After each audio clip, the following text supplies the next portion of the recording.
어떤 교회가 주일 대표 기도를 모아다가 책으로 낸다라는 이야기를 들었습니다. 주일날 2부 예배나 3부 예배 때 대표 기도를 하잖아요. 그러면 그 기도를 그대로 모았다가 그 교회 책자로 낸다는 것이죠. 주일 기도를 책자로 낸다. 꼭 그렇게까지 해야 하나? 뭐 그런 마음도 들 수 있고요. 또 교회가 그렇게 책자를 모으면 의미도 있겠다라는 생각도 들 수 있을 것 같습니다. 책으로 만드는 이유, 왜 그럴까요? 아마 은혜가 되기 때문에 그럴 수도 있을 것 같고요. 또 책으로 만들다 보면 아무래도 기도가 특별해지기 때문에 더 열심히 준비하기 때문에 아마 그런 제도를 쓰는 이유도 있지 않을까 싶습니다. 여러분의 기도가 교회 책에 기록되어 가지고 영원히 남는다고 한다면 여러분 한 주의 기도가 얼마나 준비되겠어요? 그렇지 않을까요? 여러분의 기도가 후대에 계속 교인들이 볼 수 있는 책자로 남는다면 한 주 기도의 준비 기도 시간이요 더 특별하게 아마 되지 않을까 생각이 됩니다. 그 대표 기도를 할 때 원칙이 있다 그래요. 원칙 중에 하나는 뭐냐면 꼭 원고를 써서 올라가야 된다라고 하고요. 또 3분을 넘어서는 안 된다라는 원칙이 있고요. 또 그 대표 기도에는 예배를 위한 기도만 넣어야 한다라고 합니다. 대표 기도를 할 때 사실 그 대표 기도는 하나님께 예배드리기 위한 이 예배를 받아주십시오 라고 하는 기도거든요. 뭐 어떠고 저쩌고 세상에 뭐 이런 문제가 아니라 이 예배를 받아주십시오 라고 하는 그 마음을 대표로 해서 드리는 거예요. 뭐 세상에 이런 일이 있었는데 저런 일이 있었는데는 사실 그 예배 가운데 하는 것이 아닙니다. 우리는 또 마음이 넓다 보니까 그렇게 기도를 하긴 하죠. 만약에 결혼식 주례, 결혼식 기도를 하게 부탁을 받았다면 결혼에 대한, 이 가정에 대한 기도를 특별하게 더 해야 되겠죠. 그렇지 않을까요?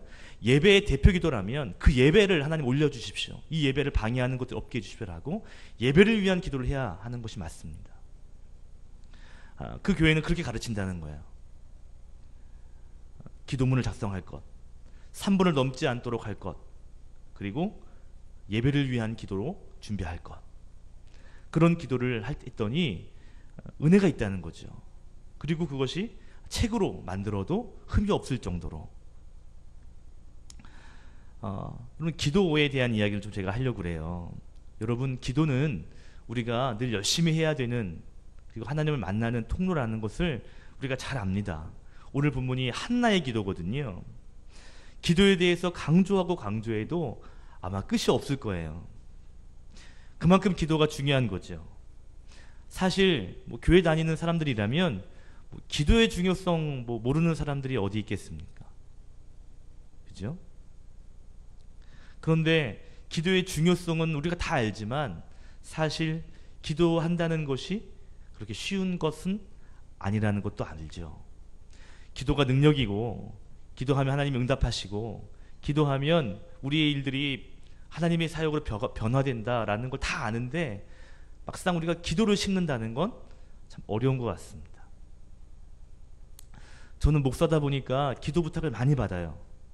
어디를 가든지 뭐 식사 기도해 주세요. 어디 가면 뭐 무슨 기도해 주세요. 이런 기도의 부탁을 참 많이 받습니다. 목사가 당연히 기도에 대한 중요성 누구보다 더 잘 알 거고요. 그리고 기도해야 된다는 것 누구보다 더 잘 아는 사람인데도 불구하고 기도의 부탁을 받으면 때로는 당황스럽고 때로는 그것이 좀 부담이 될 때가 있습니다. 이번에 중국에 가서 강의를 했는데요. 화요일 날 제가 온전한 강의를 다 오전부터 오후 늦게까지 온전한 강의를 다 했어요. 강의를 마치고 식사를 하고 좀 쉬려고 이렇게 앉아 있는데, 소파에 앉아 있는데 한 50대 후반 아니면 60대 초반 정도 되는 한 여자분이 이렇게 천천히 올라오시더라고요. 그 집이 1층과 2층 되어 있는데 복층으로 되어 있었거든요. 1층은 큰 강당이 있고, 강당 이렇게처럼 되어 있고요. 2층이 이제 숙소처럼 되어 있어요. 2층에서 이제 강사가 쉬고 있는데 식사한 후에 여자분이 찾아오신 거예요. 목소리도 굉장히 허스키하고 올라오는 자세도 굉장히 뭔가 아파 보이는 그런 분이었습니다. 나중에 보니까요, 여러분, 링거를 맞으면서 강의를 들어요. 깜짝 놀랐어요. 알고 보니까 우리 다은이처럼 머리에 종양이 있는, 그리고 폐암까지 있는 그런 여자 목사님이었습니다. 강의를 듣는 중에 이런 마음이 들었대요. 오늘 저 목사님에게 기도를 좀 받아야 되겠다, 이런 마음이 들더래요. 그래가지고 강의가 마친 후에 식사하고 올라와서 기도해달라는 거예요. 이제 어떻게 기도할까요? 라고 물었더니 이제 통역해 주시는 분이 얘기해 주시는 거죠. 이분은 머리에 종양이 있고, 그리고 폐암도 있습니다. 그리고 이 성대도 좋지 않습니다. 강의 중에 목사님에게 기도받으면 좋겠다라는 감동이 있어서 그래서 이제 기도를 부탁하러 왔다는 거죠. 아마 제가 강의 중에 이런 교회 얘기도 하고 하면서 아마 다은이 얘기를 좀 했거든요. 우리 교회 다은이가 있고 이런 아이들이 기도하고 있다, 하나님께서 하실 거다, 일하신다, 이런 이야기를 좀 했거든요. 근데 아마 자기가 좀 감동받은 것 같아요. 그래서 올라왔습니다. 얼마나 간절하게 기도했겠어요. 그렇죠? 주의를 하셔야 되는데 뇌 종양만 있는 것이 아니라 폐암까지 있고 성대도 많이 안 좋고, 그래가지고요 간절히 기도해 줬습니다. 그리고 그분이 링고를 맞으면서 강의를 듣는 거예요. 그 다음날까지. 목요일 일정이 끝났는데요. 그리고 이제 다 인사하고 돌아가려고 하고 짐을 싸고 있는데 이분이 또 올라오셨어요. 그래가지고 또 기도해달라고. 목사님들이 가시면 또 언제 보겠어요? 그러니까 또 기도해달라고 오신 거예요. 그리고 무릎을 탁 꿇고 제 손을 잡고 자기 머리 자꾸 이렇게 올려요. 안수해달라고. 그래서 제가 부담이 되는 거 있죠. 왜냐면 그때 기도해줘서 좀 좋아졌으면 또 올라오지 않았을 텐데 또 기도해야 되나? 이런 부담감이 있더라니까요, 제 안에. 그러면서 함께 갔던 목사님들을 불렀습니다. 같이 기도해 줍시다. 이분이 간절하게 요청하는데 같이 기도해 주자고. 그래가지고요, 목사님이 손을 얹고 같이 간절하게 기도해 줬어요. 처음에 기도해 줬을 때 제가 간절하게 기도했거든요. 그때 나았으면 또 오지 않았을 텐데, 기도해주고 며칠 뒤에 또 힘든 몸을 이끌고 링거를 이렇게 올라오는데 또 기도해달라고 그러니까 마음이요, 이런 마음이 들더라니까요. 여러분, 저희가 일주일에 한 번씩 다은이를 만나서 기도해주러 갑니다. 매번 찾아가서 그 아픈 아이 위에 손 얹고 기도한다는 게요, 때로는 부담이 됩니다. 오늘 가서 무슨 기도하지? 기도하고 돌아가는데 그 다음날 더 안 좋아졌다, 입원했다라는 이야기 들으면 또 간다고 하기가 참 미안하기도 하고요. 가서 기도해 줄 때 자신 없어질 것 같기도 하고요. 여러분, 기도한다는 게 능력인 거 아는데 기도를 부탁받거나 정말 기도해 줄 때 기도가 부담이 될 때가 있고 기도가 짐이 될 때가 있다는 거죠. 기도의 능력을 모르는 사람이 어디 있어요? 기도해주면 하나님께서 하신다는 걸 모르는 사람이 어디 있어요? 그런데 기도가 짐이 될 때가 있습니다.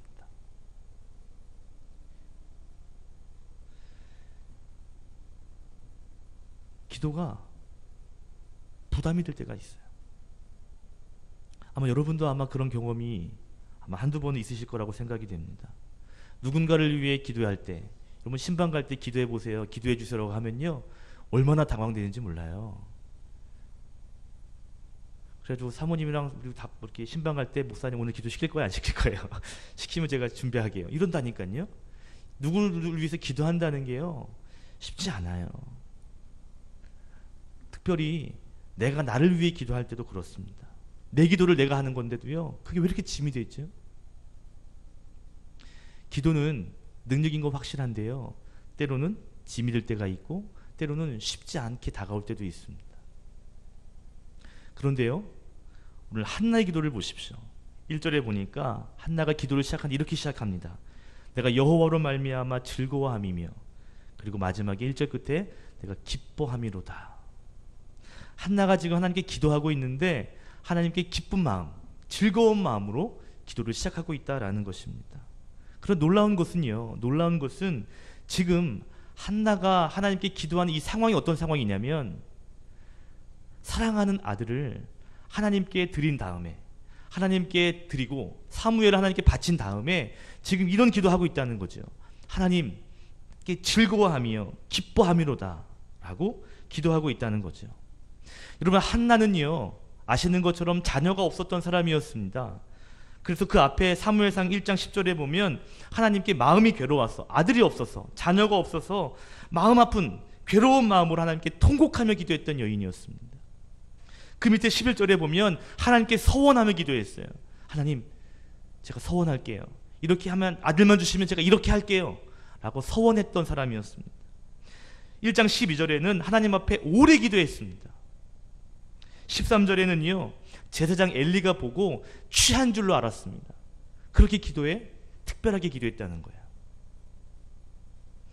그리고 얻은 아들이 사무엘입니다. 그 1장 바로 위에 28절의 말씀을 보시면, 그러므로 나도 그를 여호와께 드리되, 그가 누구냐면 사무엘이죠. 사무엘을 드린 다음에 2장 1절에서 지금 하나님께 기도하고 있는 거예요. 그러니까 하나님께 사랑하는 아들을 바친 후에 지금 기도하고 있는 겁니다.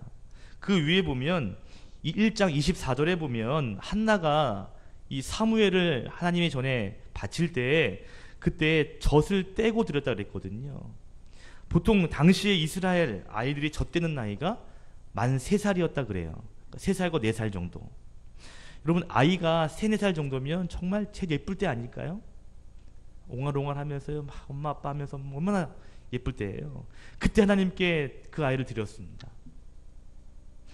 인간적으로 생각해 보면 그렇게 기다렸던 그 아이를 하나님께 드린다 할 때 약간 좀 손해보는 마음도 있을 것 같아요.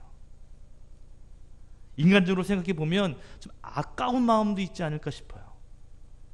좀 아들과 헤어지는 아쉬운 마음도 있겠죠. 이제는 그 아이와 함께 할 수 없거든요. 이제 내 것이 아니라 하나님 거거든요.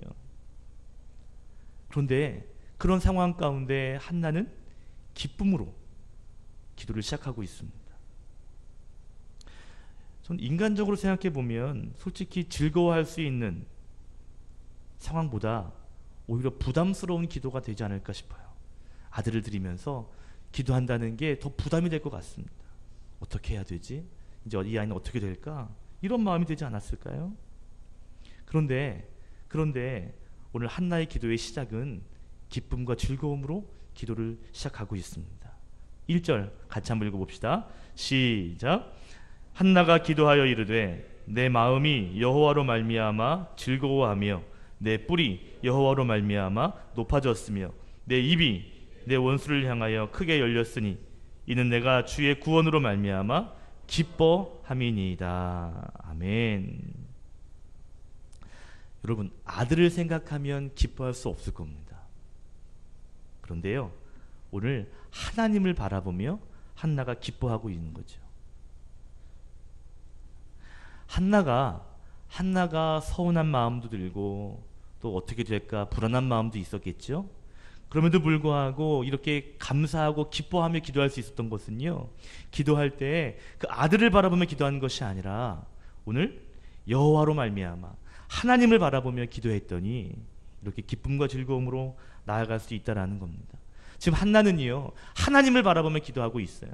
여러분, 2절과 3절도 보십시오. 같이 읽어봅시다. 2절 3절 시작. 여호와 같이 거룩하신 이가 없으니 이는 주 밖에 다른 이가 없고 우리 하나님 같은 반석도 없으심이니이다. 심히 교만한 말을 다시 하지 않을 것이며 오만한 말을 너희 입에서 내지 말지어다. 여호와는 지식의 하나님이시라 행동을 달아보시느니라. 아멘. 2절에 하나님은 거룩하신 분이다. 하나님은 반석이시다. 흔들리지 않는 분이시다. 3절에는 지식의 근원 되신다 라고 한나가 기도하고 있습니다. 그러니까 한나가 지금 하나님을 바라보는데 그런 눈으로 바라보고 있는 거예요. 하나님 이런 분. 한나는 하나님 바라보며 기도하고 있습니다. 그리고 4절부터 10절까지는요, 하나님의 일하심을 기대하며 기도하고 있어요. 우리 4절부터 10절까지 함께 읽어봅시다. 시작. 용사의 활을 꺾이고 넘어진 자는 힘으로 띠를 띠도다. 풍족한 자들은 양식을 위하여 품을 팔고 줄이던 자들은 다시 줄이지 아니하도다. 전에 임신하지 못하던 자는 7을 낳았고 많은 자녀를 둔 자는 쇠약하도다. 여호와는 죽이기도 하시고 살리기도 하시며 수월에 내리기도 하시고 거기에 올리기도 하시는도다. 여호와는 가난하게도 하시고 부하게도 하시고 낮추기도 하시고 높이기도 하시는도다. 가난한 자를 진토에서 일으키시며 빈궁한 자를 거름더미에서 올리사 귀족들과 함께 앉게 하시며 영광의 자리를 차지하게 하시는도다. 땅의 기둥들은 여호와의 것이라. 여호와께서 세계를 그것들 위에 세우셨도다. 그가 그의 거룩한 자들의 발을 지키실 것이요 악인들을 흑암 중에서 잠잠하게 하시리니 힘으로는 이길 사람이 없음이로다. 여호와를 대적하는 자는 산산이 깨어질 것이라. 하늘에서 우레로 그들을 치시리로다. 여호와께서 땅끝까지 심판을 내리시고 자기 왕에게 힘을 주시며 자기의 기름 부음을 받은 자의 뿔을 높이시리로다. 아멘. 유명한 한나의 기도잖아요. 한마디로 말하면 주권이 하나님에게 있다는 겁니다. 하나님이 도우시면 막을 자가 없고요. 아무리 풍족하다 할지라도 하나님이 도우시면 굶지 않고, 성경에 보니까요, 임신하지 못하던 자가 하나님이 도와주시면 7의 자녀를 낳을 수 있게 하시고, 오히려 자녀가 많던 자가 그 뒤가 쇠약해질 수도 있다라고 말씀하십니다. 6절에 보면 하나님은 살리실 수도 있고 죽이실 수도 있는, 생명이 그분에게 있다는 거예요. 7절에 보면 부귀 영화가 하나님에게 있다고 말합니다. 한나는 지금요, 하나님과 그 손에 주권과 권세가 있음을 바라보며 기도하고 있는 거죠. 9절 보십시오. 힘으로는 하나님이 이길 사람이 없다라고 한나가 기도하고 있습니다. 그러니까 한나는 지금요, 하나님을 바라보고 하나님의 능력을 기대하며 기도하고 있는 거예요. 그러니까 한나의 특징, 한나가 지금 기도하는 특징이 뭐냐? 그것은요, 하나님께 집중하고 있다는 겁니다. 여러분, 우리가 기도할 때 문제를 바라보며 기도할 때가 많은 것 같습니다. 환경을 바라보며 기도할 때가 많은 것 같습니다. 하나님을 바라보며 기도해야 되는데 내 앞에 주어진 문제를 바라보며 막 그거에 기도할 때가 있는 것 같아요.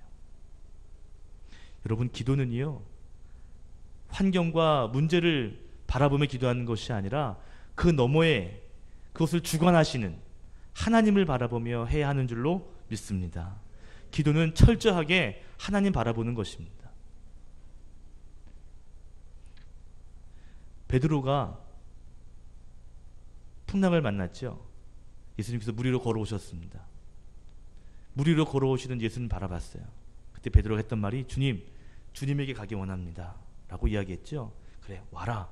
베드로가 걸어갔습니다. 그런데 그 시선이 주님을 바라보지 않고 풍랑과 물결치는 그 파도를 바라보았을 때 두려운 마음이 있고 결국에는 물에 빠지게 됐죠. 기도도 마찬가지인 것 같습니다. 우리의 기도가 주님을 바라볼 때는요, 굉장히 힘이 있어지는 것 같은데요, 근데 주변의 상황과 조건을 바라보면 금세 기도가 약해지는 그런 것들을 경험할 때가 있는 거죠. 여러분, 기도는요, 하나님을 바라보는 것입니다. 아까도 말씀드렸지만 매주 다은이를 만나러 기도하는 그 자리가요, 처음에는 굉장히 힘들었습니다. 다은이를 위해서 기도했는데, 다은이 부부를 위해서 기도했는데, 기도하고 또 만나면 달라진 게 없어 보이고, 이 부부들이 어떻게 생각할까? 교인들은 어떻게 생각할까? 다은이를 만나러 가는 게 부담이고 짐이 되었습니다. 그를 위해 기도해 주는 게 쉽지 않더라고요. 그런데 시선이 다은이와 다은이 가족이 아니라 하나님을 바라보며 나갔더니요, 마음이 편해지는 거 있죠. 아니, 하나님이 살리시기도 하고 죽이기도 하시는 거 아니에요? 내가 기도를 잘하면 살리시고 내가 기도를 잘못하면 못 살리시는 그런 하나님이 아니잖아요. 그죠? 내가 기도를 유창하게 하면 하나님께서 이야, 기도 유창하게 하네, 잘했구나, 기도 들어줄게. 기도가 좀 유창하지 않으면 아유, 야, 기도가 왜 이렇게 버벅대냐, 왜 표현이 왜 이렇게 미숙하냐? 아유, 야, 너는 기도 더 하고 와라. 이러신 하나님이 아니잖아요. 그죠? 우리가 굉장히 착각할 때가 있어요. 여러분, 기도는요, 철저하게 하나님 바라보며 하는 것입니다. 전능하신 하나님이 다은이를 살릴 수도 있고 다은이를 높이게 하실 수도 있어요.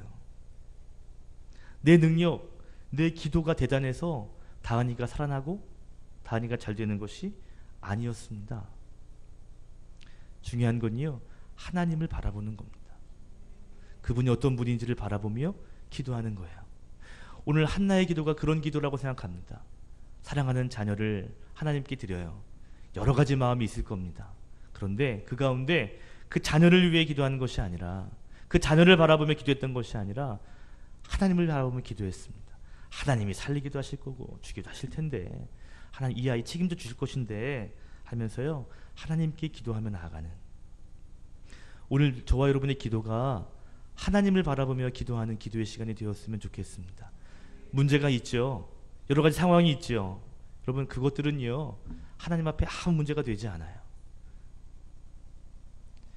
오히려 그것에 집중해서 기도하게 되면요, 베드로처럼 우리의 마음이 바다에 푹 빠지게 되는 그러한 기도될 수 있습니다. 하나님 바라보시는 거예요. 주님을 바라봅시다. 오늘 전능하신 주님 바라보며 오늘 함께 기도했으면 좋겠습니다. 하나님, 환경을 보지 않게 해주십시오. 조건을 보지 않게 해주십시오. 잘 되고 안 되고, 지금 이렇게 하면 잘 될 것 같고요, 하나님 이러니까 이렇게 해주시고요, 저렇게 하니까 저렇게 될 것 같고요, 이런 조건 있는 기도가 아니라 맞게 있는 기도 있죠. 하나님, 제가 할 수 있는 게 없어요. 하나님이 해주셔야 합니다. 살리기도 하시고 죽이기도 하실 수 있는 분, 하나님께 다 맡길 테니까 하나님이 알아서 해주십시오. 전능하신 하나님 바라보며 저와 여러분이 기도할 때 오늘 하나님께 응답되는, 그리고 우리가 더욱더 뜨겁게 기도하게 되는 그러한 밤이 될 줄로 믿습니다. 기도하겠습니다.